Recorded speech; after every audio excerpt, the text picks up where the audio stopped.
Good evening. I'm honored to see MP Freeland is here. Just joined us.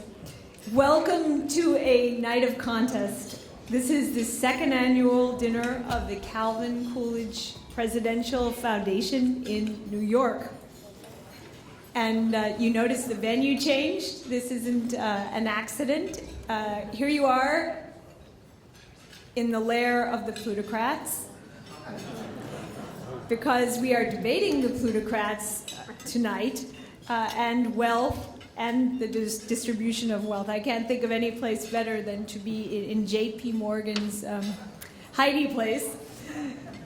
We are well aware we're meeting on a night in a week when there's been a greater contest, the contest of the midterms, and the lawmakers are coming in this winter, and the concern is, some of you are writing about it already, that once they're elected, what are they going to say and what are they going to do? That's not so clear yet. And who are their models? We know some of their models, but it's as though they don't have quite enough models, do they? Right? And there's somebody missing from the picture.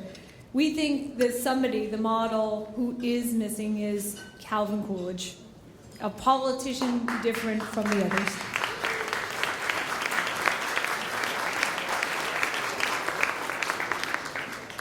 Whether we're Democrat or Republican in this room, he is our president. And Calvin Coolidge did know what to say and what to do. And even if you don't agree with him on every position he took, his positions can well inform our own. So what would you do if you were Silent Cal in 2014? We made a little list at the foundation. For starters, you might condemn cronyism, not just with lip service, but also with action.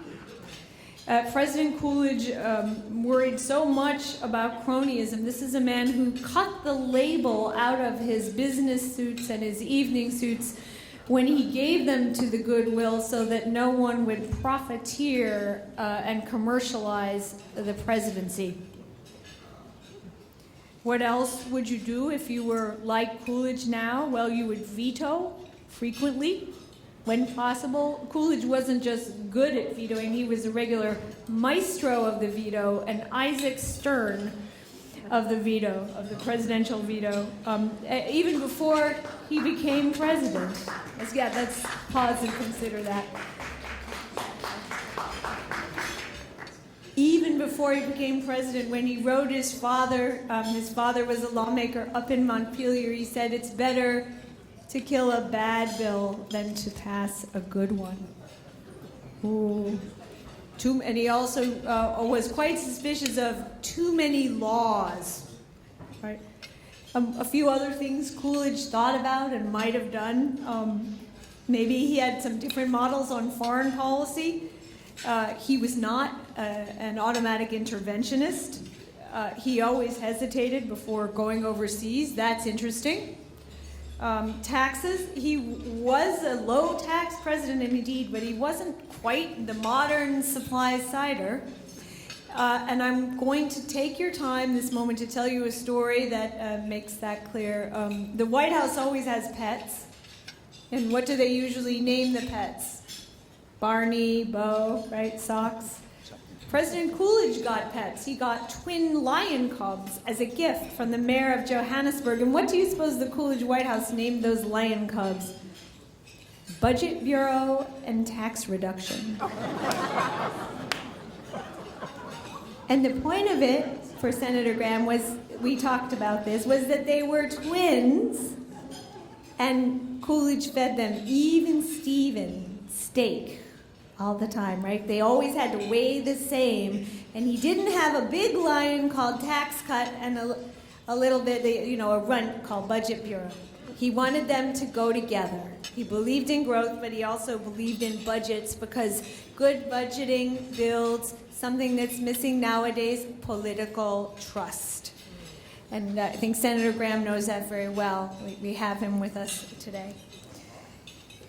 Coolidge did believe in the tax cuts, and when he got the people's trust to put them through, he cut the top marginal rate down to 25%, which, as this audience knows, is even below President Reagan's 28%.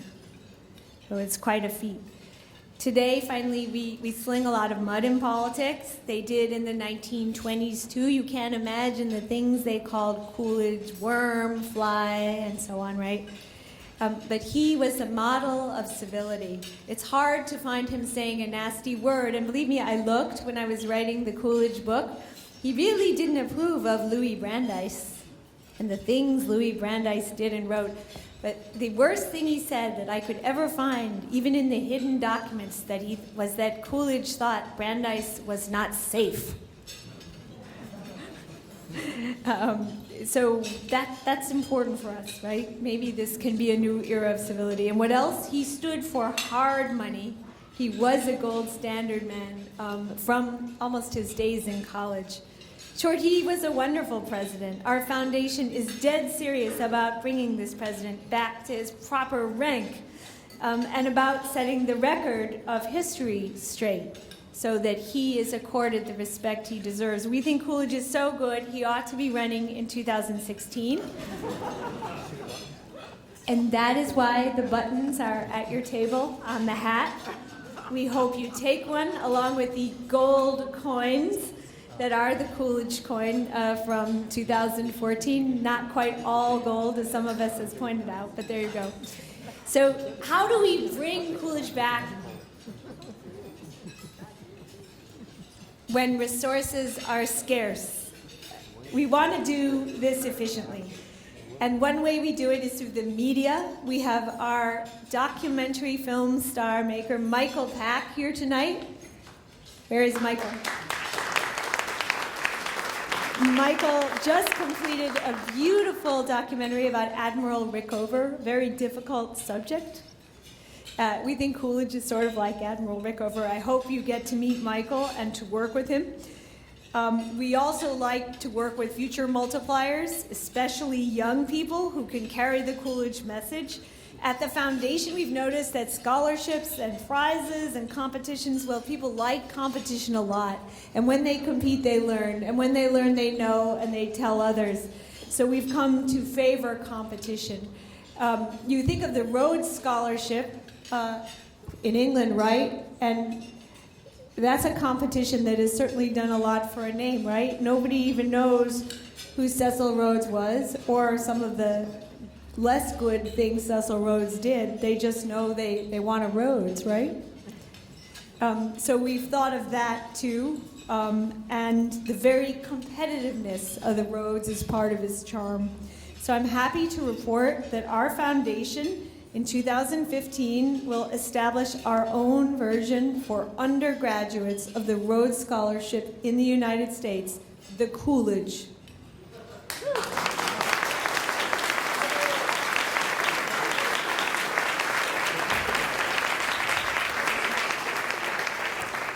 This is a policy-oriented college scholarship in the United States. I'll say that again, and a full ride.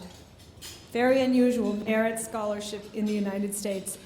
Endowing such a scholarship costs a handsome sum, but I'm pleased to report that an anonymous donor has given the first $300,000 for the first Coolidge, the first Rhodes in America.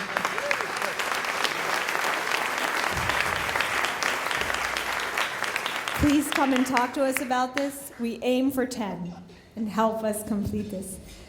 Other work we do is farther along. This spring we highlighted a different view of the currency, for example, with our dollar event at the Union League, where Jim Grant spoke.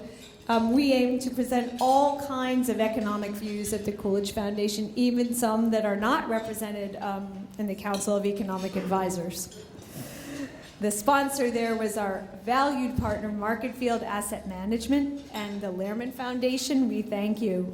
I know those who were there know what I mean. It was a great event, and we had the same singer, Mary, who sang about the Coolidge dollar. We've begun to get Americans, more of them, used to celebrating the 4th of July with President Coolidge at his home in Plymouth Notch, Vermont. That's where we are based. The 4th was his birthday, as many of you know, and we are reading his beautiful autobiography aloud all the way through in a marathon reading. It's not too long. Silent Cal was brief, and it's a beautiful book. In a marathon session in the afternoon on the 4th. We had a wonderful such session this year led by Rich Lowry of National Review. His colleague Jack Fowler is here. And a whole crowd, up to 50 people, read from Coolidge's autobiography. Please come. It's an elevating thing to do because Coolidge was such a spiritual man and beautiful writer. What else can I tell you? Coolidge really loved budgets. He called them his obsession. How many politicians do that, except for Senator Gramm? He said, it's kind of an obsession with me. And so we have the honor to host, very timely, on Capitol Hill next week with an honorary co-host, Senator Sessions, a one-day event on the budget process and changes to it that might be ready now, especially after there's been some political change in Washington. We invite you to this conference. There'll be many former CBO and OMB directors there. Finally, and this is our core work, Coolidge loved policy and debate, the civility and the substance of debate. Around the time he finished high school, when he was about the age of our Team USA and our Team Canada kids, he wrote in that elaborate way with a lot of adjectives that the power of the tongue could be mightier than that of the sword. And he described one of his own debates and how much he'd learned from it. When I was home, I'll pretend I'm Coolidge, that summer I took part in a small neighborhood debate in Plymouth Notch in which I supported the gold standard. The study I put on this subject well repaid me. He saw the value of the pedagogy of debate. At the Notch, in the President's honor, we have established a debate program with our partner, Dartmouth Debate Institutes. I'd like Nicole Serrano and Cherian Koshi to please stand up so you can see them. There they are. Wave a little and wave. Sometimes there are people you love, and every year when you work with them, you wish you could work with them some more. That's how we feel about these two.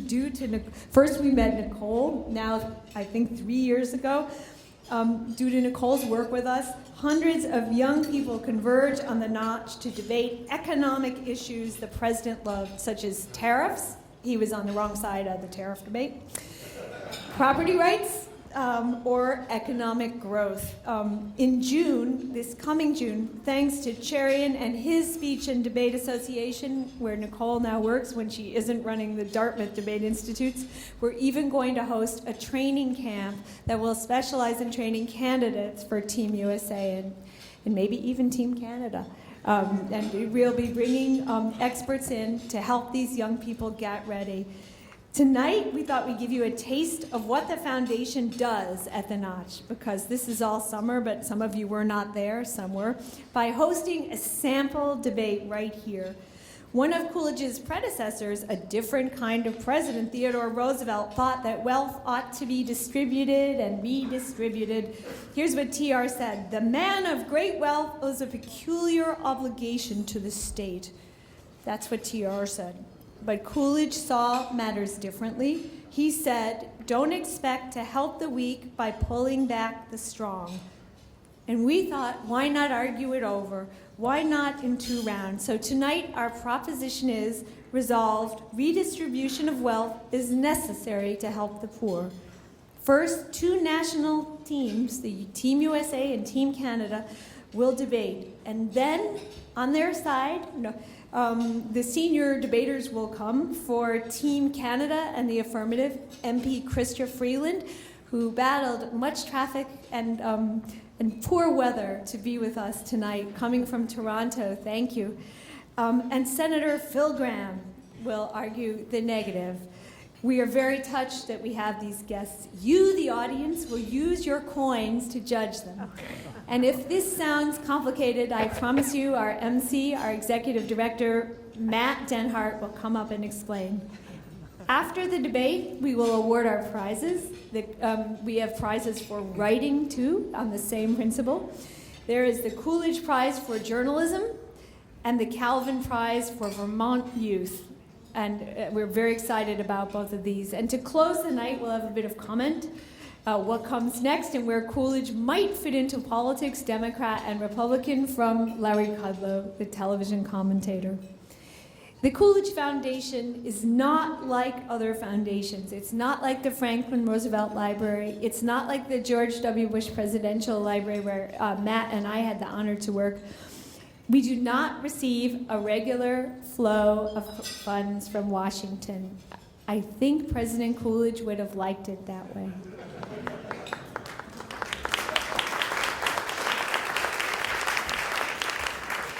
But that means we do rely on private gifts, your gifts, so we want to thank our board, some of whom are here, and our advisory board. If you are on our board or our advisory board, and I saw Cal Thomas and Gaurav Tiwari, could you please stand so that we may honor you?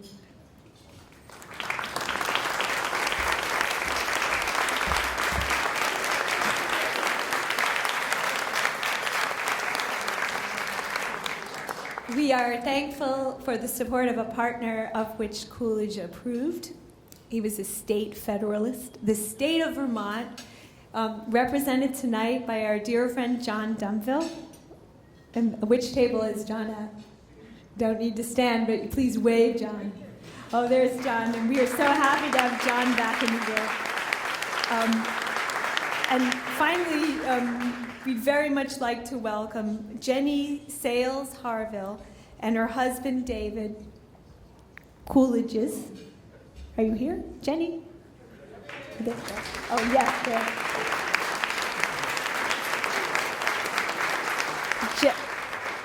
Jenny's enriched our summer by singing for us at the Notch. We're very glad to be with you. And Christopher Coolidge Jeter, and I think his father. Is that right? Are you here?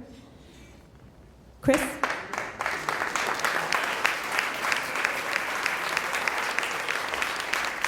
We thank the Coolidge family for its support of Coolidge work, and we want to thank you. That's it. I'll just say what Coolidge said when he campaigned. I want your vote, I need your vote, and I appreciate your vote. And now please welcome Lieutenant Colonel Jerry Wiffler of the U.S. Marine Corps to lead us in the Pledge of Allegiance. Thank you.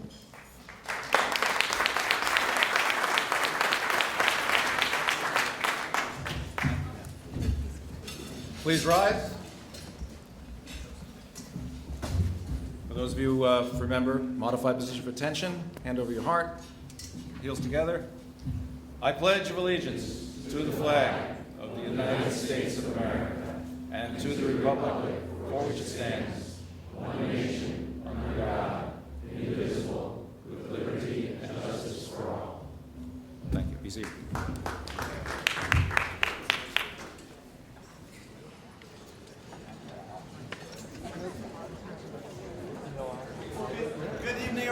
Thank you for being here. We are so excited to have you here at our second annual New York dinner to celebrate Coolidge, to celebrate our country, and to hear some great debate. As Amity said, this is a night of contest. This is really a night of contest. We have a couple major contests that will go on tonight. Of course, we're going to get to our Coolidge Prize for Journalism, a $20,000 prize. It's now in its second year for the writer that best exhibits the qualities and attributes of Calvin Coolidge. This is a major, major award that we hope will encourage more people to explore Coolidge and his values and write about them. We also have a Calvin Prize for Vermont Youth for Vermont writers who write about President Coolidge. We'll hear about that later tonight. But first, we have two major debates, as Amity mentioned. We're debating the topic, resolved redistribution of wealth is necessary to help the poor. I think it's a good topic, very, very timely and very important. It's something that there's some disagreement about in the country, and something that I think Coolidge can lend a lot of guidance to. So the way it's going to work, we're going to have these two debates. Joining us first will be Team USA and Team Canada. Now you might be wondering, who are these people? They're smarter than me, and they're smarter than probably most people in the world. They're young people. They're the national teams for the USA and for Canada. These teams compete internationally. In fact, we're very lucky to have 2 from each team here with us this evening because their fellow teammates are in Germany competing at this very time. So tonight we're going to have Team USA debating Team Canada. Team Canada will take the affirmative. So they will argue that redistribution of wealth is necessary to help the poor, and Team USA will argue the opposite. Now this room, you have a very important job, so you need to make sure that you're paying close attention. You're going to judge our debates tonight. You're going to judge both the Team USA and the Team Canada debate, and you're also going to judge Ms. Freeland and Senator Gramm's debate. You're going to judge them as a whole. Now, Amity mentioned the coins. Does everyone have their coins? Why don't you go ahead and hold it up. Make sure everyone has their coins. Good. Okay. So this is not going to be like you voted on Tuesday, where you just cast, one vote, and that's who you vote for. We're going to see if our debate tonight changes your mind. So to do that, we need to figure out what the room thinks to start, right? So if you can take one coin out of your bag, leave the other one in there and keep it safe because you're going to need it later tonight. So take one coin out of your bag. Wonderful. And now we'll have people coming by with the top hat. You see the top hat on your table. We'll have people coming by, and they're going to collect your coin. So look for the person who you agree with right now before you hear a debate. Okay? So if you agree with the affirmative, that means you think that redistributing wealth is necessary to help the poor. Put your coin in that hat. Okay? If you think the opposite is the case, that it's not necessary, then put your coin in that hat, the negative hat. Okay? Does that make sense? The folks coming around, and they'll be around in just a minute, will help you if you have any questions. Okay? Now keep in mind, later in the evening, we're going to do this again. And I hear people already thinking about what they think. Okay? Later in the night, we're going to do the same thing, and we're going to ask you again. And you might change your mind after you hear our debates. And so the winner of the debate will not be who has the most total votes. It'll be which side gained more adherents. All right? So whichever side convinces more people to believe them will be called the winner for tonight. And you're going to keep in mind both the Team USA and Team Canada and the debate between Ms. Freeland and Senator Gramm. Okay, now while they're coming around to collect your coins, it's my pleasure to introduce Team USA and Team Canada. So we can have a bit of quiet while I tell you about the star students that we have joining us this evening.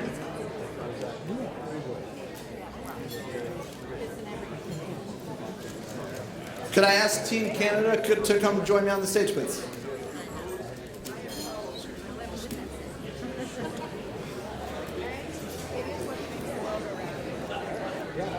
Sorry?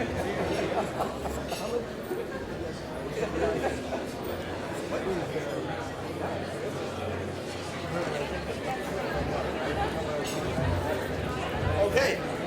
Joining me from Team Canada, ladies and gentlemen, please welcome Rory Flynn and Lloyd Lyle.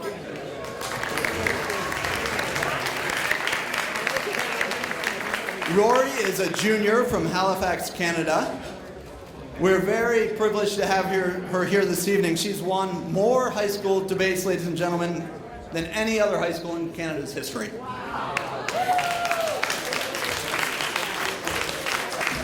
Rory is a Pan American and Oxford Cup champion, and she's a multi-year member of Team Canada and a veteran on the team. Lloyd, no slouch either. He's the reigning Canadian national champion, along with his debate partner. He's a veteran member of Team Canada. He also has competed around the world with Team Canada. And I also learned that Lloyd's an internationally competitive sailor, in addition to being an incredible debater. So please welcome Team Canada.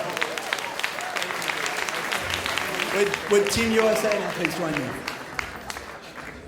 Team USA? And I'll start telling you about Team USA as they make their way up. Representing Team USA, our national team, is Amelia Miller and Tiana Menon. Amelia is a senior at Westlake High School in Los Angeles. She's a veteran member of Team USA. I learned this evening this is her 4th year on Team USA. So you can do the math. She's been on it every year she's been eligible. Amelia has been a finalist at the Pan American Championships in Chile. She has been a finalist at the Heart of Europe Championships in the Czech Republic. And earlier in her career is long, although she's young. She is the U.S. middle school champion. And joining Amelia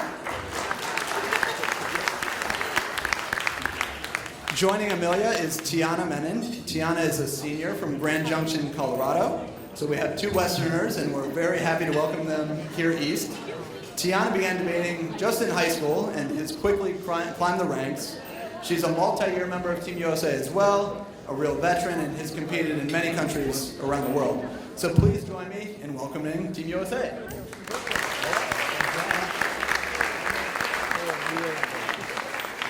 Team USA and Team Canada will be debating in public forum style tonight.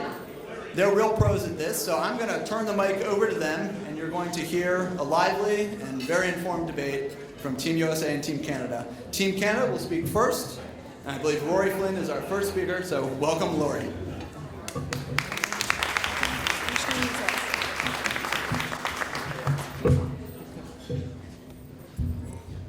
In 1916, Calvin Coolidge said, "We are coming to see we are dependent on commercial and industrial prosperity, not just for the creation of wealth, but for solving of the great problem of the distribution of wealth." On the affirmative, we strongly believe that in order to have a prosperous society, the capitalist system needs checks to ensure that all can access it. We favor redistributive policies in order for that to happen. What we would tell you is that capitalism and the free market is the best system that we have. The problem is that it doesn't account for everything. It doesn't account for where people begin in terms of social mobility. It doesn't account for the moral decisions that people make. What we would tell you is that when you allow for the redistribution of income in the form of supporting small business, in the form of increasing purchasing power, what you create is a situation in which the poor are able to access that capitalist system and reap all of its benefits.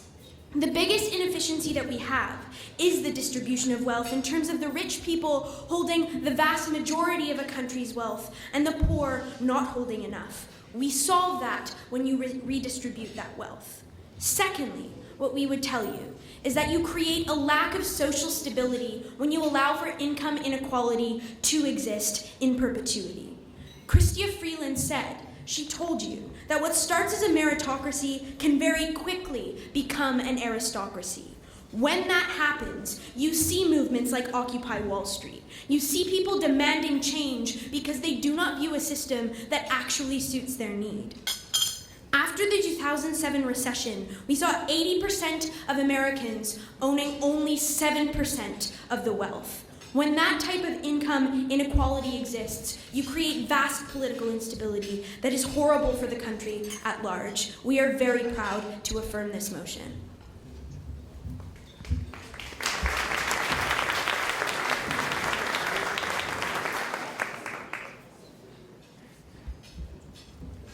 We oppose the resolution today because we believe that government redistribution is not necessary and that economic growth and philanthropy can better serve the poor. So first, innovation and economic growth help the poor. The best way to aid those in need is through job creation. By reinvesting wealth in a productive economic activity, such as starting new businesses, job opportunities are created and the economy is made more prosperous overall. And a prosperous economy is conducive to social mobility. Consider a relatively poor society. It's hard to build a business when there aren't roads and a port to bring your goods to market or money to have the loan to buy the goods. Societies without infrastructure like this trap people in a cycle of poverty. And finally, competition created by the free market gives companies an incentive to make products better and cheaper. This drive to innovate quickly increases accessibility to goods and services. And the poorest people in the most economically free nations have an average income that is more than twice the average in the least free economic nations. President Coolidge summed this up perfectly. It's worth repeating. Don't expect to build up the weak by pulling down the strong. But second, the government is the worst agent to redistribute wealth. Instead, we should rely on private philanthropy. Governments lack competition, so market forces never combat inefficiency, overhead, or waste. All countries bear witness to this phenomenon where wasteful spending on welfare and austerity programs have universally come under fire. But moreover, politicians are disincentivized to make cuts because often wasteful programs are politically popular. Politicians get broiled in the media, even though there might be good reasons to cut certain programs because people view them as necessary. Philanthropists are better suited to help the poor. While governments design blanket policies, charities focus on and adapt to specific causes. Charities compete for funding and must be accountable to their donors as well. And people have historically been willing to help their fellow humans in need. In 2013, Americans donated $335 billion. If this much was given when there were also taxes for competing government programs, imagine how much more would be given if these taxes were decreased. So because we believe that the government redistribution is the worst of all evils and there are better alternatives, we firmly negate the motion.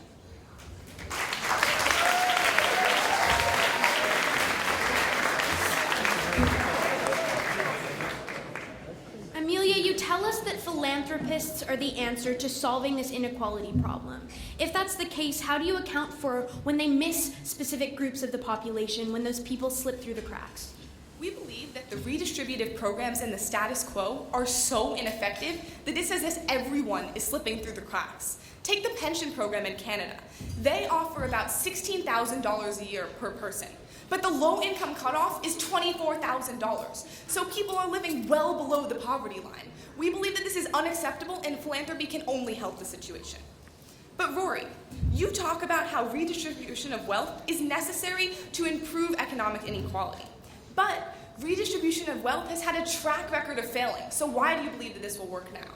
We believe in affirmation that the reason why redistributive policies of the past have failed is not necessarily because they are economically unsound, but because of a lack of political will or because of political stagnation that halts them from ever reaching their full potential. Not only do we think that political will exists in this case, but furthermore we think that actually gearing these redistributive policies to targeting the problem of not enough innovation in lower classes is the best way to target income inequality. Amelia, you tell us that you create a better society. What happens when movements like Occupy Wall Street happen because income inequality is something that persists? We would argue that protests like Occupy Wall Street were about extreme inequality, but not about the agent who should redistribute wealth. So these protests just beg the question of whether philanthropy or government can do the job better. And we'd argue, in addition to the arguments we've already made, that the very fact that these protests exist, in spite of the programs that they argue are so effective, is proof of how little work they're actually doing to help the poor. But Rory, you say that redistributive policies give the middle class more purchasing power, but how can they have money to spend on non-essentials and they can barely afford the basics with the money they're given? That's just the problem. The problem is that they can't use the money that they have to actually spur economic growth when they're worried about putting food on the table. What we would say in affirmation is that when you give them the opportunity to start a new business, get more purchasing power, or to have a better job and get more purchasing power through that job, you solve that problem, you allow them to spur economic growth, and redistribution is absolutely necessary in order to fulfill that goal.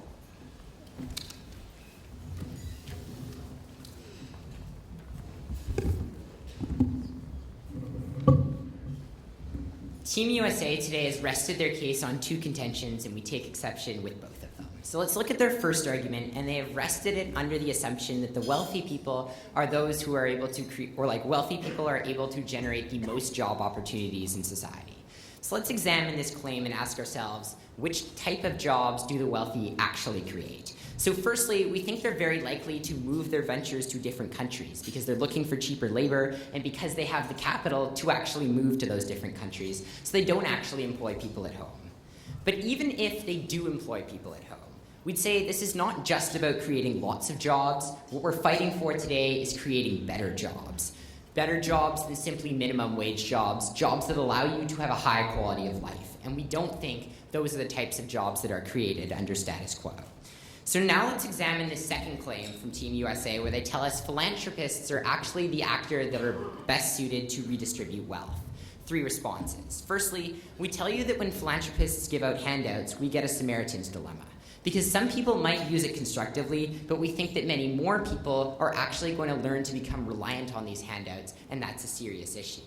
Secondly, we think this claim actually relies upon the fact that all wealthy people have a moral compass. And while we've certainly seen examples of individuals that do this, we don't think it's fair to rely on all of them to always have to give their money away to charity. We don't think it's fair to rely on there being enough of them to actually meet all of the need.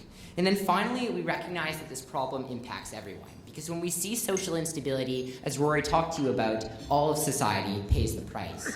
We don't think it is fair to rely on a handful of individuals that happen to have the economic means out of the goodness of their hearts to actually come forward and solve this problem. We don't think it's fair to rely on people like Bill and Melinda Gates to fix all the problems in our society. The United States is a country with a wider wealth disparity than any other major developed nation. We absolutely think that government is the actor that has to address this.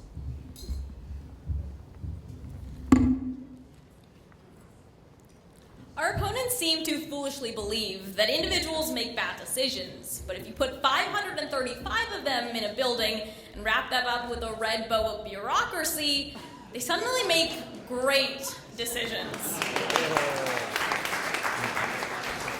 But now, let's look at their first argument regarding the necessity of a corrective mechanism in capitalism. Team Canada wishes there could be a world in which a free market economy is compatible with redistributive policy. Unfortunately, we know that these two systems are fundamentally at odds with each other. A free market dictates that an economic system incentivizes innovation through profit. However, in a system with redistributive policies, this incentive is decreased, drastically undermining the inherent nature of a free market. Additionally, Team Canada has stressed that their goal is to start business and get jobs out there. But as we've showed in our first argument, we want these same things. The only thing we fundamentally disagree about is their mechanism, because government is not the right actor. Take, for example, here in the United States of America, we spend nearly $1 trillion across 185 federal means-tested programs. However, because of their ineffectiveness, the number of recipients has decreased by over 60% in the last decade, while spending did not decrease proportionally. But now, let's look at their second argument regarding how social stability is actually jeopardized. This argument is predicated on two different misconceptions. That, firstly, redistributive policies by the government reduce economic instability through reducing inequality. And secondly, that eradicating income equality is feasible. But it's been empirically proven that redistributive policies don't reduce overall economic inequality.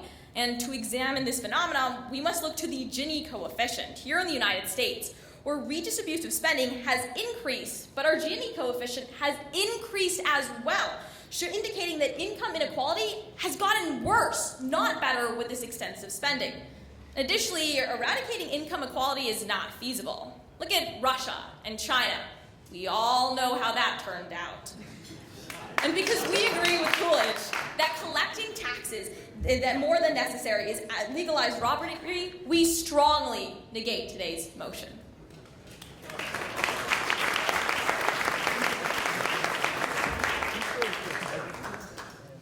Tiana, the Great Gatsby phenomenon tells us that as income disparity increases, social mobility decreases. How is your side going to respond to that? As we've shown you in our first point, social mobility is actually increased due to accessibility of more goods and services. Take, for example, the iPhone. When the iPhone was first released, it was over $600. But now, thanks to the free market and competition, we've seen that same iPhone drop down to $20, making it more accessible to the public. This is just one of many, many examples that shows accessibility and social mobility. Can I ask you a quick question on that note of purchasing? In your speech, you talk about purchasing power increasing, but if purchasing power increases, then won't inflation increase as well? Our primary concern is protecting and improving quality of life. We are not going to condemn poor people to always being poor so that we can deal with a minor inflation problem. We think that the much greater problem would actually be condemning these poor people always to a life of poverty. Beyond that, we think that inflation cycles are actually a normal part of the economy. So we've got another question. You've talked about on your side how philanthropists are what you think are the best mechanism to actually redistribute wealth. How can you rely on there being enough philanthropists to meet all of this need? I think this this room in itself is a testament to the answer of this question and how many charitable hearts we have in here. And I have a strong feeling that that strong correlation and essentially trend of giving is not going to stop anytime soon. But one last, more direct question. In your second point, you talk about basically social instability, but is poverty the only cause for social instability? We don't think it matters whether or not poverty is the only cause of social instability. We think what is significant is that poverty is a cause of social instability. We'd say it's a huge cause of social instability because it means that people can't put food on the table. When that happens, you are likely to riot, you are likely to commit crimes. If we can take away the incentive for people to do those things because they are no longer desperately poor, that's a victory on our side of the house. Thank you.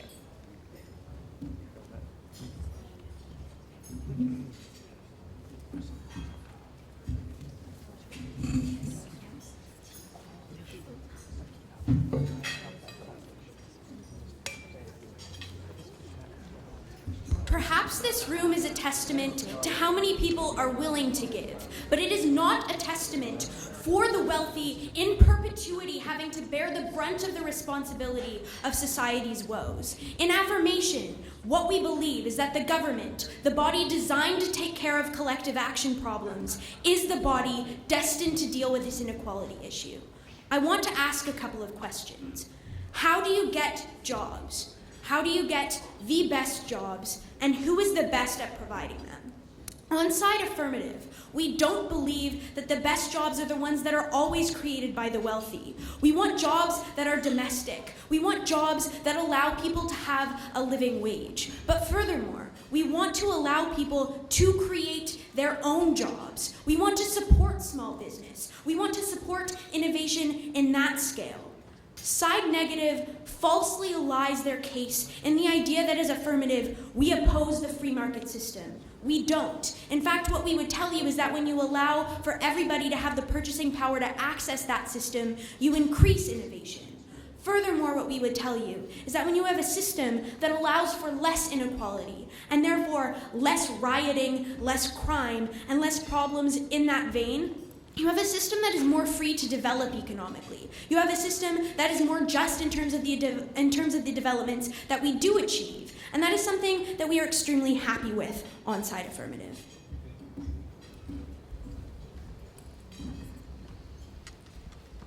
Our task in this debate is not to make society perfectly equal. We know that's impossible. We need to figure out who can better help the poor. And it's clear today that Team USA is the side that will do this best. We say that a rising tide lifts all boats. As the economy grows, jobs are created, innovations are spread, and social mobility is made possible. And the empirics are on our side. Let us remind you that the poorest people in economically free nations have more than double the income of those with restricted freedoms. It's why even the worst off people in the US or other countries can have iPhones and computers and technology. On this, the two teams agree. Where we split is on the compatibility of redistributive programs by the government. We believe that government redistribution undermines the incentives that make the free market so valuable. When people cannot keep the profits they make, the incentive to innovate that leads to so many benefits for the poor are destroyed. Team Canada fails to realize that these two systems are fundamentally incompatible. And because we believe in the time-tested capitalist system, we ought to reject government redistribution and let the free market and philanthropy do the job that they know how to do best. Amelia, you tell us in your speech that it is impossible for us to cut impractical redistributive policies. If that's true, can you please explain to me the recent results of the midterm elections? We would argue that the results of the midterm elections are the product of a historical pattern of the party in power really suffering during the midterms of the second term, and a product of Obama's overwhelming unpopularity. But even if we do believe that these politicians won by their promises to cut programs, because of government gridlock and the demands of constituents, we're not optimistic that these would be fulfilled in the coming years. Lloyd, the deputy governor of the Bank of Canada just this morning reported that the middle class's debt is at a record high and it threatens the Canadian housing market. Why haven't redistributive programs prevented this? Amelia, Canadians are very persistent. Just like my dating career, even though things might look very dire right now, I am confident they're going to turn around.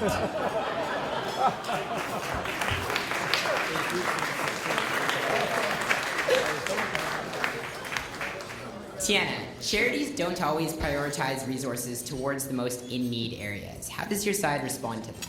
Like most economic entities, there's a natural system of checks that occurs. So, for example, we look to the Red Cross, where recently there was some malpractice going on. News got to the media, and as a result, because of this public pressure created by the media, the Red Cross has to now reanalyze what it was doing, hence ensuring this natural check in the system. Rory, I have a quick question. So, in your speech, you talk a lot about the effectiveness and accountability of governments. But if over $30 million of your most valued resource, maple syrup, was stolen from your government, can we expect them to be accountable with their own people? So, Tiana, that is a very sticky situation. But what we recognize on our side of the house is that a government is valuable when it prioritizes its people over its resources, its humans over its maple trees. So I think that that's actually something that I'm not too worried about. Thank you.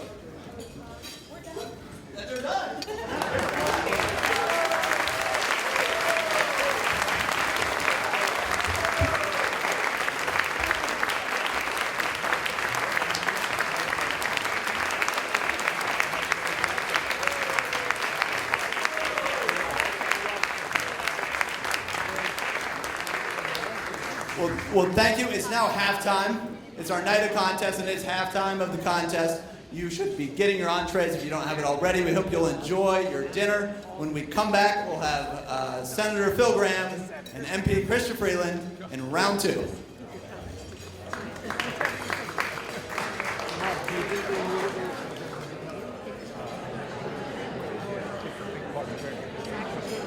Thank you.